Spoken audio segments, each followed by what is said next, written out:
Deməli, 4-cü çakra, deməli, ürək çakrasıdır. Ürək çakranın rəngi məlum məsələdir ki, yaşıl rəngdir və burada ürək çakrasının blokda olması sevgisizlik yaradır. İnsanda bağışlamaq qabiliyyəti yoxdur, insan həmişə qəzəb içindədir, insanlara qarşı kinlidir, nifrətlidir. Bu, ürək çakrasının blokda olmasıdır. Və ona uyğun şəkildə bir nəfəs çalışması deyim. Deməli, nəfəsi alırıq, başımızı aşağı əyirik, nəfəsi alırıq. Burundan alırıq. Nəfəsi burundan aldıqda gözümüzün önünə təsəvvür edirik. Ürəyimiz yaşıldır, içində də işıq yanır. Başımızı aşağı əydik, nəfəsi aldıq. Nəfəsi ürəyimizdən keçirdirik, üfürürük göyə.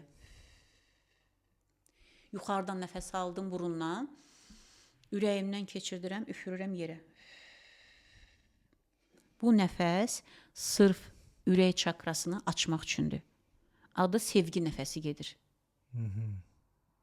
Yəni, bu ona kömək edir. Ürək, bəli, kömək eləyir və bu texnikanı 5 dəqiqə, yalnız 5 dəqiqə ərzində yerinə yetirə bilərlər. Bu texnikanı yerinə yetirə-yetirə onlar özlərində hansı proses getdiyini özləri hiss eləyəcəklər. Ən çox işlətdiyim nəfəsdir. Aha.